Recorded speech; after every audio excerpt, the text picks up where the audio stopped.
So, I'm Martin, I'm here with my friend David, and we're going to discuss a little bit about the music scene.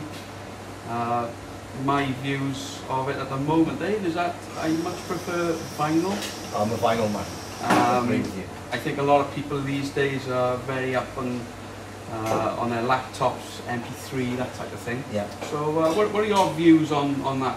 I use MP3 now when I'm doing mobile disco, and I use an MP4 format on the radio. Yeah.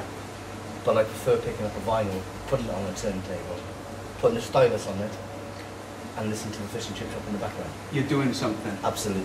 You're building up a sweat. Yes. It's working. We briefly talked about this earlier on, and I was mentioning to you as well, wasn't I, that when I used to DJ years ago, we did a similar format thing with CD. Yeah. And even back then, when CD was very popular, we found that vinyl had a much better sound as opposed to CD, because CD was too crisp, too clean. Clinical. Yeah, and you had a much better vibe, if you like, if that's the right word to use, with the vinyl. I agree.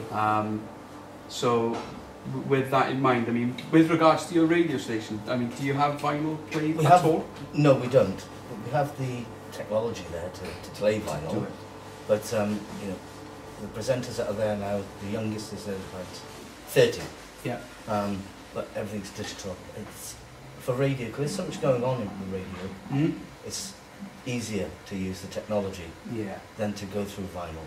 Yeah. I used to do it in the 80s on Swansea Sound then, on medium wave, and it was all vinyl and 8-track cartridges. Medium wave. Medium wave, you know, and it's a better signal. AM is better signal than FM. Yeah. It's a wider band. Wider band. And it goes further.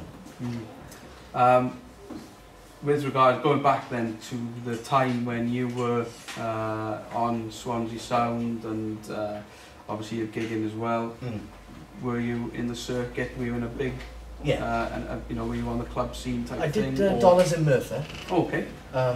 There's two of us, there's me and a guy called Lindsay Harrison. And that was all vinyl. I was the warm-up guy. I was never the main jock in a club scene. I'm more of a function DJ. Yeah. But I did the first 2 hours. Like we did 10 till 12, and then he would carry on till 2:30. It was then.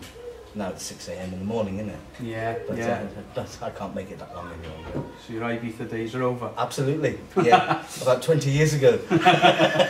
I did Ibiza once. Right. Lucky. Long time ago. I was up there on holiday once, and I ended up working in a nightclub for 3 nights. Wow. Because I got talking to the guy and he was like, come up, have a go. And that was an amazing experience. 18 to 30? Yeah, 18:30 and finishing at 3 in the morning, using his vinyl, which I had no idea about. No. But like I said, back then you really had to work hard for getting the crowd up. And today, as you mentioned earlier, it's in the boot of a car. That's it. Back then it was a small van. That's right. And roof racks. Yeah, and huge arms to carry your vinyl around with you. That's right. Yeah, used to be a roadie. Yeah.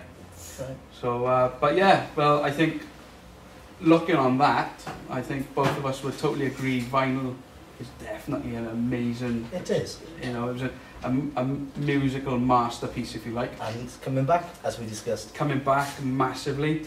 I know we had, was it National Record Day a few weeks ago, which was a vinyl sales only. That was an amazing day. I was down in Derek's Records in Swansea. Chris Gray. Yeah, and he's a great guy. He is. But, and his dad was. Did you meet his dad? Never met his dad. Met Chris obviously a lot of the time with his long hair. And I used to be in there every Saturday. Yeah. Yeah. Have my account with him. Did you? Yeah. Yeah. Those are the days. But yeah, there we are. I think